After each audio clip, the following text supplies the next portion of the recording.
कृष्णा, राधे राधे।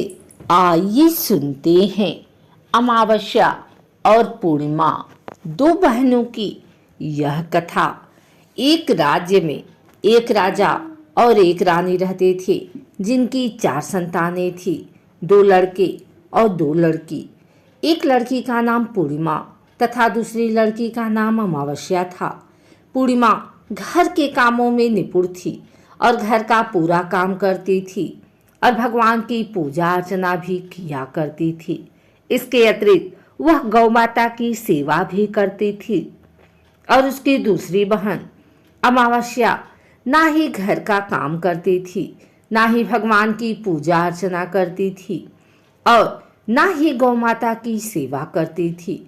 पूर्णिमा सर्वगुण संपन्न थी, फिर भी राजा और रानी अपने दोनों बेटों तथा पुत्री अमावस्या को ही प्यार किया करते थे और वह पूर्णिमा से प्यार नहीं करते थे, उसके साथ भेदभाव करते थे। राजा के चारों पुत्र और पुत्री धीरे धीरे बड़े हो रहे थे। जब वे बड़े हो गए, राजा ने अपने दोनों पुत्रों का विवाह योग्य कन्याओं के साथ करा दिया।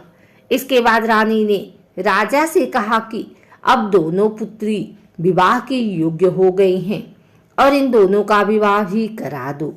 लेकिन पुत्री अमावस्या का विवाह किसी बड़े खानदान में कराना और पूर्णिमा का विवाह किसी गरीब परिवार में कराना, क्योंकि पूर्णिमा को केवल भगवान की पूजा पाठ करना ही पसंद है और गाय की सेवा करना पसंद है। अब रानी ने राजा को दोनों पुत्रियों का रिश्ता तय करने के लिए भेज दिया। राजा ने अपने पड़ोसी राज्य में जाकर वहां के राजा के पुत्र से अमावस्या का रिश्ता तय कर दिया और वहीं पास के गांव में जाकर एक गरीब परिवार के लड़के से पुत्री पूर्णिमा का रिश्ता भी तय कर दिया। यह सारी बात जाकर राजा ने अपनी रानी से बताया तो रानी यह सोचने लगी कि अब देखते हैं कि भगवान इसकी मदद कैसे करते हैं। यह बहुत ही पूजा पाठ करती है और भगवान में मगन रहती है। पूर्णिमा का भाई और उसकी भाभी पूर्णिमा से बहुत प्यार करते हैं, क्योंकि पूर्णिमा उनके घर के कामों में उनका साथ देती थी और कामों में उनका हाथ बताती थी। और यही उनकी दूसरी बहन अमावस्या उन पर अपना रूप जमाती थी और घर का कोई कार्य नहीं करती थी। कुछ समय बीत जाने के बाद दोनों पुत्रियों का विवाह हो गया। राजा और रानी की विवाह के बाद अपने दोनों पुत्रियों को विदाई कर दिए। विदाई देते समय राजा और रानी पुत्री अमावस्या को बहुत सारा धन और दौलत देकर विदा कर दिए और पूर्णिमा को कुछ भी नहीं दिया, खाली हाथ अपने घर से विदा कर दिया। इसके बाद दोनों बहनें अपने अपने ससुराल चली गई। कुछ दिन बीत जाने के बाद एक दिन अमावस्या अपने घर पर शिव जी की कथा कहने लगी, जिसमें वह सभी गांव वालों को निमंत्रण दी और अपनी बहन पूर्णिमा को नहीं बुलाई। जब गांव की सभी औरतें अमावस्या के यहाँ गई तो यह सब दृश्य पूर्णिमा अपने घर के दरवाजे के बाहर बैठकर देख रही थी। तब वहां से गुजर रही औरतें पूर्णिमा से कहने लगी कि तुम्हारी बहन के यहाँ शिव जी की कथा रखी गई है, क्या तुम नहीं चलोगी? पूर्णिमा ने कहा, मुझे निमंत्रण नहीं आया है, मैं नहीं जा सकती। सभी गांव की औरतों ने पूर्णिमा से कहा, बुलावा नहीं आया तो क्या हुआ, भगवान शिव की कथा है, तुम हमारे साथ चलो। गांव की सभी औरतों की बात मानकर पूर्णिमा भी उनके साथ भगवान शिव की कथा में अमावस्या के घर चली गई। जब अमावस्या की नजर पूर्णिमा पर पड़ी तो वह कहने लगी कि तुम यहाँ कैसे चली आई, मैंने तो तुम्हें बुलाया नहीं था। खैर कोई बात नहीं, अब तुम आ ही गई हो तो चुपचाप बैठी रहना। और यह कहते हुए अमावस्या पूर्णिमा की गरीबी का मजाक उड़ाने लगी। पूर्णिमा की आंखों में आंसू आ गए और रोते रोते मन ही मन में पूर्णिमा भगवान शिव से विनती करने लगी, हे भगवान, क्या पूजा पाठ करना गलत है? गौ माता की सेवा करना गलत है? आखिर मेरी गलती क्या है? आप मुझ पर अपनी कृपा दृष्टि कब बनाएंगे? पूर्णिमा बार बार भगवान शिव से यह कहती रही। इतने में शिव कथा पूरी हो गई और अमावस्या भगवान का प्रसाद बांटने लगी। वह सभी लोगों को प्रसाद दी, लेकिन पूर्णिमा को प्रसाद नहीं दी। पूर्णिमा बिना प्रसाद के ही अपने घर लौट आई। रास्ते में वह यह सोचने हुए चलने लगी कि यदि बच्चे उससे कथा का प्रसाद मांगेंगे तो वह उन्हें क्या जवाब देगी। उसने सोचा था कि वह अपने मायके, अपने भाई और भौजाई के यहाँ जाएगी और वहाँ जाते हुए बच्चों के लिए कुछ लेकर आएगी। ऐसा सोचते हुए वह अपने घर वापस लौट आई। घर वापस लौटकर आने के बाद वह अपने पति और बच्चों से कहती है कि अपने मायके जा रही है। पति ने कहा ठीक है, और कुछ समय के बाद पूर्णिमा अपने मायके के लिए चली गई। रास्ते में एक चबूतरा आया जिस पर तुलसी का पौधा लगा था। उस चौके पर एक बूढ़ी अम्मा बैठी हुई थी। वह कोई और नहीं, साक्षात तुलसी माँ थी। उस बूढ़ी माता ने पूर्णिमा से कहा, बिटिया तुम कौन हो और कहाँ जा रही हो। पूर्णिमा अपना परिचय देती है। परिचय देने के बाद बूढ़ी औरत ने पूर्णिमा से कहा कि यहाँ तुलसी का पौधा सूख रहा है, इसमें थोड़ा सा पानी डाल दो और इस चबूतरे की साफ सफाई कर दो, जिससे मुझे थोड़ी ठंडक मिलेगी। पूर्णिमा ने कहा कि ठीक है माँ, मैं तुलसी में पानी डाल देती हूँ और यहाँ की साफ सफाई भी कर देती हूँ। पूर्णिमा ने साफ सफाई कर दी। बूढ़ी अम्मा को भी नहला दिया और बूढ़ी अम्मा की भी सेवा की, उनके पैर दबाए और बूढ़ी अम्मा से कहा कि माँ जी, और बताइए मैं आपकी सेवा कैसे करूं, और कोई काम है तो बता दीजिए, मैं कर दूंगी। बूढ़ी अम्मा ने कहा कुछ नहीं, अब तुम जाओ और वापस आते समय मुझसे मिलते हुए जाना। पूर्णिमा ने बूढ़ी अम्मा से कहा ठीक है माताजी, मैं जाती हूँ, वापस आते वक्त आपसे मिलते हुए जाऊंगी। कुछ समय आगे चलने के बाद एक शिव मंदिर आया। वहां पर उसे एक बूढ़े बाबा मिले जो मंदिर के बाहर बैठे हुए थे। वह कोई और नहीं, साक्षात भोलेनाथ थे। उन्होंने पूर्णिमा से कहा कि कहाँ जा रही हो बेटी, तुम कौन हो। तब पूर्णिमा ने अपना परिचय दिया। फिर उस बूढ़े बाबा ने पूर्णिमा से कहा इस चबूतरे की और इस मंदिर की सफाई कर दो। तब पूर्णिमा ने मंदिर की और चबूतरे की साफ सफाई कर दी और वहां पर पूजा पाठ अर्चना भी की। और साफ सफाई पूजा अर्चना करने के बाद उन्होंने बूढ़े बाबा को भी नहला दिया और उनसे कहा कि बाबा जी, और कोई काम हो तो बताइएगा। तब बूढ़े बाबा ने कहा नहीं बेटी, अब तुम जाओ और वापस आते वक्त मुझसे मिलते हुए जाना। पूर्णिमा ने कहा ठीक है बाबा, मैं जाती हूँ, वापस आते हुए आपसे मिलते जाऊंगी। आगे चलते चलते कुछ दूर चलने के बाद पूर्णिमा को एक काली जी का मंदिर दिखा। वहां भी एक बूढ़ी अम्मा चबूतरे पर बैठी हुई। बूढ़ी औरत ने पूर्णिमा से कहा कि बेटी तुम कौन हो, कहाँ जा रही हो। तब पूर्णिमा ने उस बूढ़ी औरत को भी अपना परिचय दिया। बूढ़ी औरत ने पूर्णिमा से कहा कि यहाँ पर सभी पूजा पाठ करने के लिए आते हैं, लेकिन मंदिर की सफाई करने के लिए कोई नहीं आता, इसलिए तुम मंदिर की और चबूतरे की साफ सफाई कर दो। पूर्णिमा ने कहा ठीक है माताजी, और पूर्णिमा मंदिर की ओर चबूतरे की साफ सफाई कर देती और पूजा पाठ भी करने लगी और माताजी का श्रृंगार कर दी। उस बूढ़ी अम्मा को भी नहला दिया और बूढ़ी अम्मा के पैर दबाने लगी और कहने लगी कि सभी काम हो गया है माँ जी, और कोई काम हो तो बताइए। बूढ़ी अम्मा कही कि अब कोई काम नहीं है बेटी, अब तुम जाओ, लेकिन वापस आते वक्त मुझसे मिलते हुए जाना। पूर्णिमा कही कि ठीक है, और वह आगे चलती गई। आगे चलते चलते एक नदी आई। वहां पर भी एक बूढ़ी अम्मा बैठी थी और वह कहती है कि बेटी तुम कौन हो और कहाँ से आई हो। उसे भी पूर्णिमा अपना परिचय दी। बूढ़ी औरत पूर्णिमा से कहने लगी कि नदी पर स्नान करने से तो सब आते हैं, लेकिन यहाँ की साफ सफाई कोई नहीं करता, इसलिए तुम इस किनारे पर साफ सफाई कर दो। पूर्णिमा कहती है ठीक है माँ जी, और वहाँ की साफ सफाई कर देती है और उस बूढ़ी अम्मा के पैर दबाने लगी और कहने लगी कि माँ जी, और कोई काम हो तो बताइएगा। बूढ़ी औरत कहती है कि कुछ नहीं बेटी, तुम जाओ, लेकिन वापस आते वक्त मुझसे मिलते हुए जाना। और वहां नाव में बैठकर नदी के दूसरे किनारे पहुंच गई और वहां अपने मायके के घर पहुंच गई। वहां पर पूर्णिमा के भाइयों भाभी उसे देखकर बहुत खुश हुए और वे पूर्णिमा की बहुत खातिरदारी किए, उससे बहुत सारी बातें किए और कहने लगे कि बच्चों को भी साथ लेकर आती तो बहुत अच्छा होता। अब कुछ समय के बाद पूर्णिमा ने वापस अपने ससुराल जाने को कहा तो उसकी भाभी ने उसके लिए एक साड़ी दी और खेलों में बच्चों के लिए कपड़े और खाने पीने की कुछ चीजें रख कर दी और कहा कि तुम बहुत दिनों के बाद आती हो। पूर्णिमा की भाभी ने यह थैला पूर्णिमा के हाथ में दे दिया और कहा कि जाओ और जल्दी वापस आना।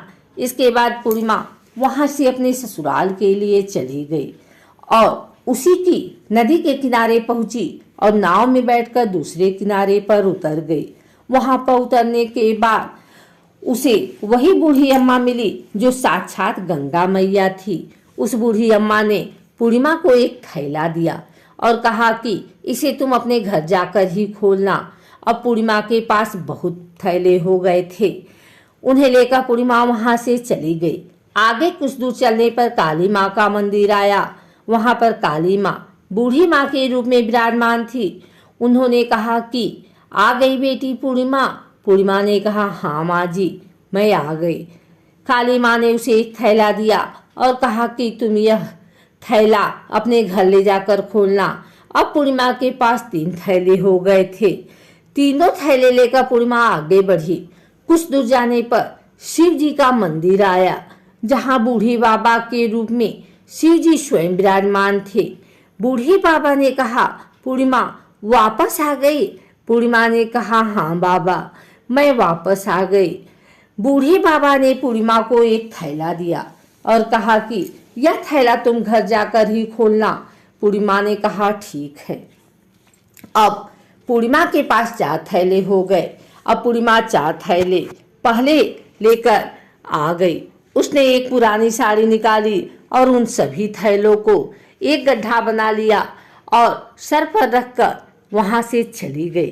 कुछ दूर जाने के बाद उसे तुलसी माँ बूढ़ी औरत के रूप में मिली और कहने लगी कि पूर्णिमा तुम आ गई। पूर्णिमा कहती है हाँ माँ जी, मैं आ गई।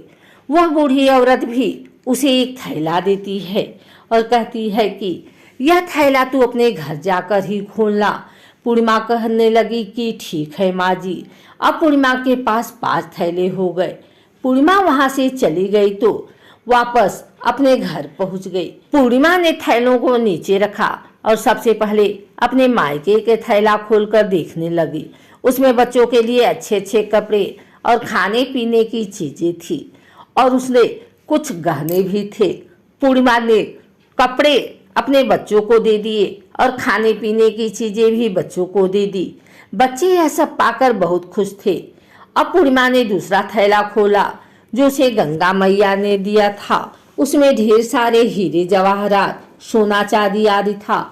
इसके बाद अब पूर्णिमा ने तीसरा थैला खोला जो उसे काली माँ ने दिया था। उसमें बहुत सारा सोना श्रृंगार का सामान भरा हुआ था। इसके बाद पूर्णिमा ने चौथा थैला खोला जो उसे भगवान शिव ने दिया हुआ था। उसमें बहुत सारा धन संपत्ति भरा हुआ था और बहुत सारी खुशियां भरी हुई थी। इसके बाद अब पूर्णिमा ने 5वां थैला खोला जो उसे तुलसी माँ ने दिया था। उसमें चावल दाल और 7 प्रकार के खाने की चीजों से भरा हुआ था। अब पूर्णिमा के घर में किसी भी चीज की कमी नहीं थी।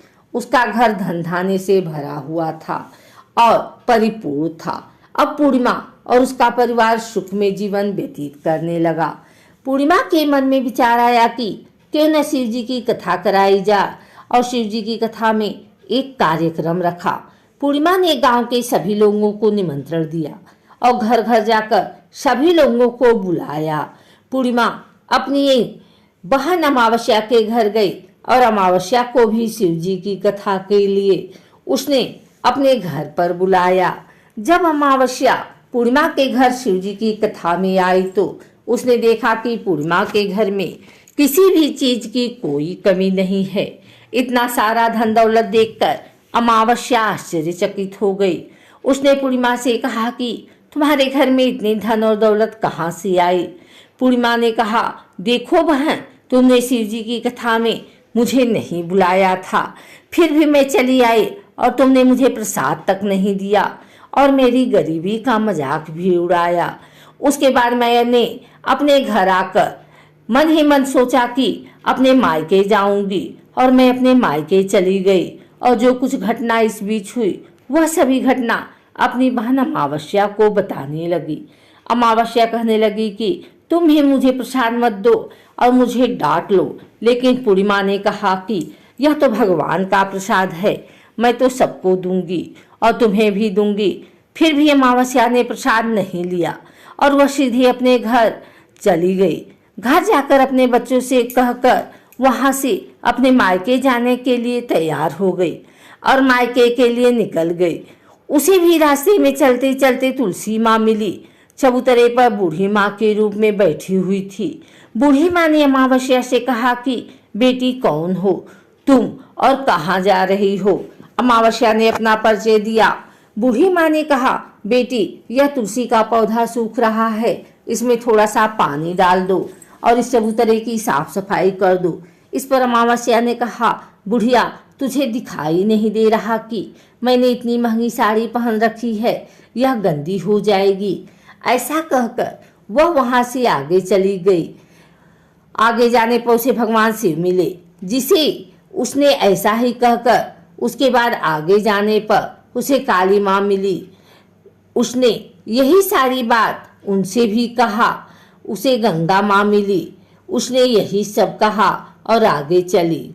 इसके बाद अमावस्या जब नाव में बैठने लगी तो उसे नाव में फूलों की जगह कांटे भरे थे जो उसके पैरों में चुभ रहे थे। किनारे पर उतरकर वहां ही अपने मायके चली गई। जब वहां उसे उसकी भाभियों ने तथा भाइयों ने देखा तो मन ही मन में कहने लगे कि काम की न काज की, 2.5 मन अनाज की। अब आ ही गई है तो ठीक है, पूर्णिमा तो हमारे कामों में हाथ बटाती है, यह कोई काम करेगी तो नहीं। अब उन्होंने खाना बनाया और खा पी कर सभी सो गए। अमावस्या जब सुबह उठी और अपनी भाभियों से कहा कि मैं अपने ससुराल जा रही हूँ, उन्होंने कहा ठीक है जाओ। अमावस्या बोली, पूर्णिमा को तो तुमने एक थैला दिया था और मुझे कुछ नहीं दोगे क्या भाई? और भाभी ने कहा कि तुम घर जाओ, थैले तुम्हारे घर पहुंच जाएंगे। फिर अमावस्या वहां से निकल गई और नदी के किनारे पर पहुंची। वहां गंगा मैया बूढ़ी औरत का रूप धारण करके बैठी हुई थी। बूढ़ी माँ ने कहा कि आ गई बेटी? तो उसने कहा, हाँ माँ, मैं आ गई। अमावस्या ने कहा, तुमने पूर्णिमा को एक थैला दिया था और मुझे नहीं दोगी क्या? बूढ़ी अम्मा ने कहा, तुम घर जाओ, थैले तुम्हारे घर पहुंच जाएंगे। इसके बाद आगे जाने पर उसे काली मैया मिली, जिसने भी अमावस्या को यही कहा। इसके बाद आगे जाने पर उसे शिव भगवान मिले, जिन्होंने भी अमावस्या से यही कहा। इसके बाद आगे जाने पर उसे तुलसी माँ मिली और उसने भी अमावस्या से यही कहा, तुम घर जाओ, थैले तुम्हारे घर पहुंच जाएंगे। अमावस्या अपने घर पहुंच गई। आंगन में देखा तो वहां पर 5 थैले पड़े हुए थे। अमावस्या ने मन ही मन सोचा कि अब तो मेरे पास बहुत सारी धन और दौलत आ जाएंगी। जल्दी जल्दी उसमें सभी थैलों को खोला। किसी में मिट्टी थे तो किसी में पत्थर, किसी में कंकर और किसी में कोयला। उसके मायके से भी कुछ नहीं मिला था। इन थैलों में कुछ भी नहीं था। अमावस्या दौड़ती हुई पूर्णिमा के घर गई और कहती है कि तुम्हें तो इतना सब कुछ मिला, मुझे तो कुछ नहीं मिला, आखिर क्यों? तो पूर्णिमा कहती है कि जब मैं अपने मायके जाती हूँ तो अपनी भाभियों के साथ उनके कामों में हाथ बटाती हूँ, उनके साथ मिलकर काम करती हूँ, लेकिन तुम ऐसा कुछ नहीं करती, उनकी इज्जत भी नहीं करती, इसलिए वह तुम्हें भला क्या देंगे। इसके बाद तुमने गंगा मैया को ठुकरा दिया, और काली माँ को भी ठुकरा दिया और भगवान शिव को भी तुमने ठुकरा दिया, इसलिए उन्होंने भी तुम्हें कुछ नहीं दिया। अमावस्या कहती है कि बहन, तुम मुझे माफ कर दो, मैंने तुम पर हमेशा अत्याचार किया, मुझे कुछ नहीं मिला तो कोई बात नहीं, मैं भी भगवान की भक्ति करूंगी और सब कुछ प्राप्त कर लूंगी, मुझे इन सब चीजों का रहस्य बताओ। तो पूर्णिमा ने कहा कि 3 सूत्र का ज्ञान ले लो और उसकी कथा करना। पहले सूत्र में दया मांगना और दूसरे सूत्र में कथा मांगना और तीसरे सूत्र में 108 बार ओम नमः शिवाय का जाप करना। बहन, भगवान ने यही सूत्र दिया है, इनको अपने हृदय में बसा लेना। मैंने भी यह 3 सूत्र अपने जीवन में अपनाए थे और सच्चे मन से भगवान की भक्ति पूजा पाठ की थी। फिर भगवान ने मुझे यह सब कुछ दिया और तुम्हारे पास जो कुछ था वह भी सब खत्म हो गया। इसके बाद अमावस्या अपने घर गई और भगवान की पूजा पाठ करने लगी। भगवान शिव ने उसे माफी मांगी और गौ माता की सेवा भी की और दूसरों की मदद भी करने लगी।